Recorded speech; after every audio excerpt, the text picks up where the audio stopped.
Welcome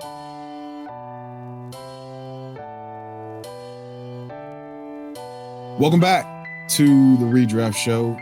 Patent pending, title pending. We're going to call it something at some point, but I'm not going to spend too much brain power on that because I'm more focused on getting this information out to you. So obviously, if you're watching this right now, you know it is Tuesday and we're bringing you waivers so you can beat your league mates to the waiver wire for these key names that you may or may not already have your eyes on. But before we get into that, I do need to tell you that this episode is brought to you by ProfitX, our proud sponsor. ProfitX is a peer-to-peer sports prediction market where you eliminate the house. You can just play against your friends. You can play against strangers.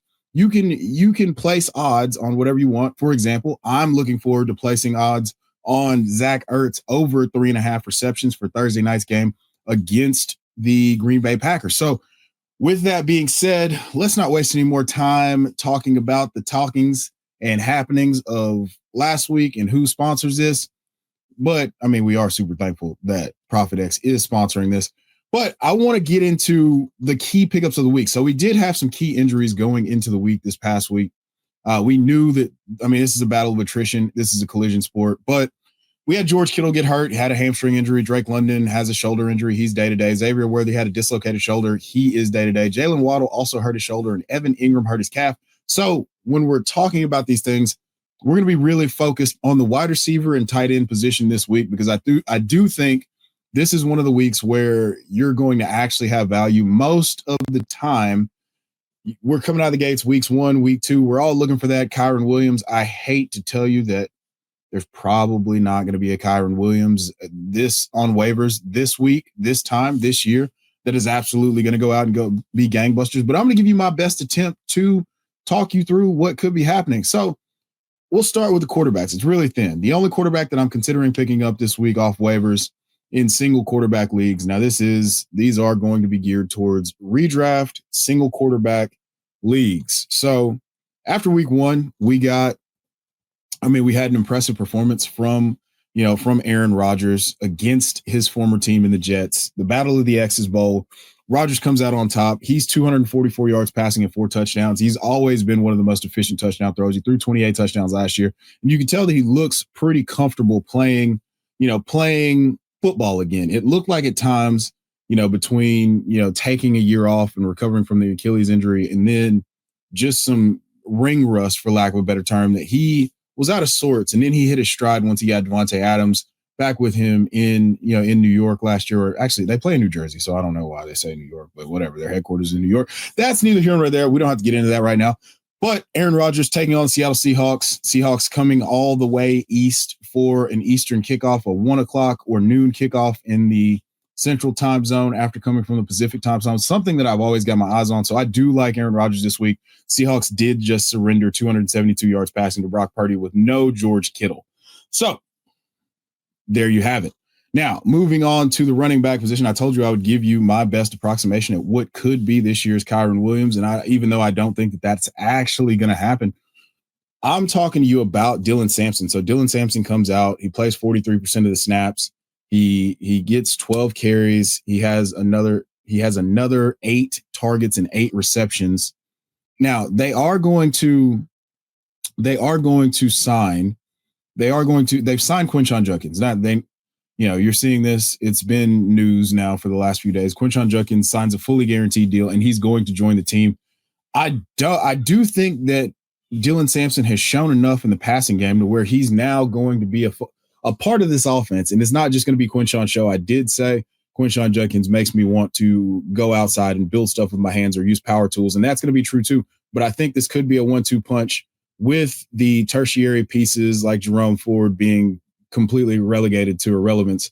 And so you need to go ahead and get Dylan Sampson on your team. He is currently 52% rostered. So check your waivers, make sure that he is available. And step 2, profit. A target's worth roughly 2.5 times what a carry is worth. So if he's going to get 8 targets, which is, that's not a sticky number, but if he's anywhere above 4 targets a game or even at 4 targets a game, that's still excellent running back volume from a target perspective. But let's move on to the other running back that I really enjoyed. And I've been telling you over there on the Dynasty channel for weeks to go stash to go stash away or go make offers to get Trey Benson onto your team. So Trey Benson comes out against the Saints, has a 50-yard run, finishes with 8 carries for 69 yards. Only played 33% of the snaps, but they've told you time and again that they are going to incorporate more Trey Benson with James Conner this year. James Conner's still going to handle the majority of the carries. However, with him coming off a career high in touches and yards and games played, Trey Benson is a guy that you want to have your eyes on, especially if you have James Conner. If I was drafting James Conner, if I drafted James Conner, he's on my team, or I traded for him, I would try to go get Trey Benson in a corresponding move. So moving on to the wide receivers, this is where we're going to spend the bulk of our time today. We're talking about the wide receivers that really surprised. Most of these guys are going to be really low ownership. Most of these guys are guys that you've heard me and Casey argue about on the Dynasty channel. And we're going to start with my guy, Calvin Austin. He comes out, he's got 7 targets. He finishes with 4 catches for 70 yards and a touchdown. Aaron Rodgers clearly trusts him. And I think this is going to be something that is sticky. I mean, since he's been on the field, he's gradually improved every year. And now in a contract year, the 26-year-old Calvin Austin looks to have taken that step forward. He has the trust of Rodgers. He threw him a back shoulder fade in the end zone where Calvin Austin went up.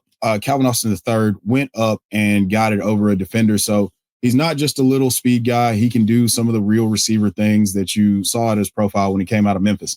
Moving on, we've got Cedric Tillman. Cedric Tillman, who was famously the wide receiver 1. And if you've listened to anything on the Dynasty channel, for any period of time, you know that this operation here, either Dynasty or redraft, is a huge Cedric Tillman propaganda podcast show, whatever you want to call it. Your favorite podcaster's favorite podcaster is telling you to go get you some Cedric Tillman. Cedric Tillman currently 34% roster, comes out 6 targets, 5 catches, 52 yards, and a touchdown. Cedric Tillman is the archetype alpha wide receiver, a poor man's Josh Gordon, if you will. He's not as smooth and as silky or as explosive, but he's going to give you spike weeks, and he clearly has a rapport with Joe Flacco. So this is a guy that you want to have on your roster moving forward. He is a must-add for me. Moving on, we've got Wan'Dale Robinson. This is for deeper leagues only, deeper full PPR leagues. Do not roster Wan'Dale Robinson at all in any half PPR or standard format. He offers you very little upside. This past week, he finishes 8 targets, 6 catches, 55 yards. And he's a guy that is going to be a volume aggregator. He's not going to give you any explosive plays. It's kind of the catch and fall down Tyler Lockett thing. But if there were like 0 ADOT and they were just throwing the ball at the line of scrimmage and saying like, hey, just create something. He's the only player in history to have 90 or more receptions in less than 700 yards. So do with that information what you will. But this guy, the other guy that I want to talk to you about is Hollywood Brown. So Hollywood Brown, we spoke on the Xavier Worthy injury. It was a dislocated shoulder. Currently, the Jeff Mueller, DPT Jeff Mueller over on Twitter X said that they have nothing to lose by trying to let him rehab to see if the shoulder that he dislocated regains stability and strength. And so with that being the case, we're looking at 2 to 3 weeks of no Xavier Worthy. Hollywood Brown, 16 targets against the Chargers. Now they're currently without Xavier. They're currently without Xavier Worthy. They're currently without Rashee Rice. Jalen Royals, who is basically a skill set overlap Venn diagram of the skill set of Rashee Rice, was also out. So that leaves us with Hollywood Brown, Juju Smith-Schuster, Travis Kelce dividing up these targets in the passing game. Forgive me if I'm forgetting someone else, but Hollywood Brown's only 31% rostered. And I think that he's going to move into weekly wide receiver 2 territory as early as this week. So he finished with 99 yards on 16 targets, though, guys. Like, let's be for real. And he was, I believe, 4th in the league in first read target share this past week. So this is going to be, it's 5th. I'm looking back at my notes. It is actually 5th. He was 5th in the league. Forgive me. But yeah, he was 5th in the league in first read target share. That is something that I definitely did not know. But upon looking upon fantasy points data, I was able to find that. So Hollywood Brown is a must add. I would spend up to 30% of my budget week 1 on Hollywood Brown. If you're looking for more FFD, sign up for a Patreon or YouTube membership and get access to the ADP, Dynasty rankings, the rookie draft kit, and extra shows every week. let's move on to the tight end position. We've got Harold Fannin Jr., the Fannin. He had a 72% snap share this past week, 9 targets, 7 catches, 63 yards. The Browns were the heaviest 12 personnel team. That's 1 back, 2 tight ends in the entire NFL in week 1 at 48%. That was the most in the league. So they played 71 snaps. 35 of those came with 2 tight ends on the field. David Njoku is your favorite podcaster's sleeper pick at tight end. But this guy, Harold Fannin Jr., finished 3rd. Rookie from Bowling Green, finished 3rd in Biletnikoff voting, set the all-time single-season record for receiving yards by an FBS tight end with over 1,500. So he was prolific at the collegiate level, and now he's off to one of the best starts for a tight end in NFL history. 9 targets and 7 catches is, it's not great game-breaking stuff, but in a PPR format, if we're looking for a guy on the waiver wire, he's only 3% rostered. And if you're looking for a replacement for a guy like George Kittle, this might be a good bet. But the next guy could be an even better bet. So we're talking about Juwan Johnson. Juwan Johnson has been one of my favorite players from a dynasty perspective. He's just kind of an end-to-bench stash. He's a converted wide receiver. He's always had the juice. He was a red zone target and favorite of Derek Carr, and now it looks like he's going to get full-time usage under Kellen Moore. So this is not a drill, guys. We need to pay attention to this wholeheartedly and not take this lightly. 11 targets, 9 catches, 4th among tight ends in target share, nearly a 24% target share. And he ran the most routes among tight ends at the position. So this is all the usage that you would like to have, like to watch and see from a usage perspective for a tight end. That's all you can ask for.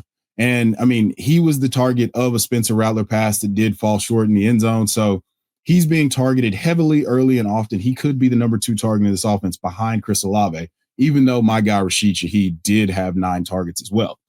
Moving on, last but not least, we've got Brenton Strange, currently 29% roster. He played 79% of the snaps. He comes out, he's four targets, 4 catches, 59 yards, average about, a little over 14 yards a catch, 14.75 to be exact, almost 15. And this is a guy, they did not throw the ball very often because Travis Etienne was running wild and absolutely going nuts. So this is a guy who's currently only 29% rostered on Sleeper. If you're looking for help for a guy like Evan Ingram or a guy like George Kittle, this is a guy you can plug into your lineup. They're playing the Bengals. It's a 50.5 point over under. We love to see it. Now, let's move on to some guys that we absolutely think that you should be dropping. We're in the panic room. I don't want any parts of this. We got to get Tua up out of there. Tua does not belong on your roster at this point. He was absolutely atrocious against the Colts. He made the Colts look like the 85 Bears. You got Cam Bynum and doing just the most diabolical end zone celebrations. And Tua just looked helpless out there. It does not look, the vibes were bad in Miami. And now that there's actual football going on, they're somehow even worse. So we're talking about getting Tua off of your roster right now. If for some reason you were stashing him or forced to start him or stream him or you punted the quarterback position, that's not even punting the quarterback position. That's like free kicking it into the abyss. But we can move on. Moving on, Jerome Ford, as we spoke about earlier in the show, talking about picking up Dylan Sampson. Well, that means you got to drop Jerome Ford. Jerome Ford was basically a non-factor. He had the chance. This is a guy who's been explosive. He has a 75-yard and 65-yard touchdown run in back-to-back seasons, but it just didn't mean anything. I think they're happily going to move on with the youth movement in Quinshon Judkins and Dylan Sampson.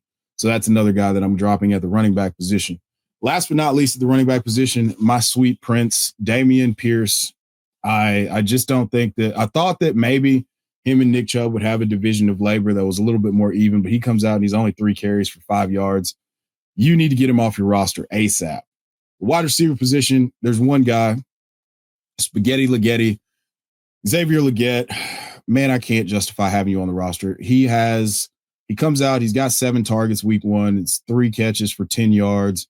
This is just a pattern of just being underused. And just like we've said since the draft, Tedoroa McMillan is the wide receiver 1 on that team. He was a couple plays away from a very big day. So go ahead and roster somebody else. Don't waste a roster spot on this guy. Dalton Schultz, moving on to the tight end position. Dalton Schultz is the guy. Again, I told you to drop him last week. If he's on the team, if he's still on your team, this is your fault, not mine. Dalton Schultz currently, finished the week, I believe, three catches for 28 yards. He was outplayed by his teammate, Cade Stover, the former Ohio State tight end. And I think this is just kind of a signal of things to come. Cade Stover can do more with the ball in his hands. And I wouldn't recommend picking him up yet, but I would just recommend using this as an excuse in your mind to get Dalton Schultz off of your roster, please. And then last but not least, at the tight end position, we're talking about Cade Otton. Cade Otton does not belong in your rosters. I can't tell you enough. As long as Emeka Egbuka and Mike Evans are healthy, this is not a guy that you need on your roster. There's better upside plays. There's guys that can actually score fantasy points. And Cade Otton is not one of them and won't be one of them, I believe, for a while, if all the passing game options for passing, all the passing game options. Yeah, that's what you sound like when you try to argue with me in the comments about Cade Otton being on your roster. So yeah, Cade Otton, Dalton Schultz, if they're on your rosters, they're on my ban list. So I don't even know what we're doing here. But I wanted to close this out with a couple deep league stashes. I mean, there's a couple guys. I mean, we're talking about some like deep league stashes, like 12 plus teams in the league with really deep benches. I'm not a believer yet in Quentin Johnston. I think that this is going to be Quentin Johnston is the new Sammy Watkins. Sammy Watkins. Finkel is Einhorn. Einhorn is Finkel. Quentin Johnston and Sammy Watkins are intertwined, locked in, however you want to do it. They are guys that I'm just not buying into. This was an amazing week one.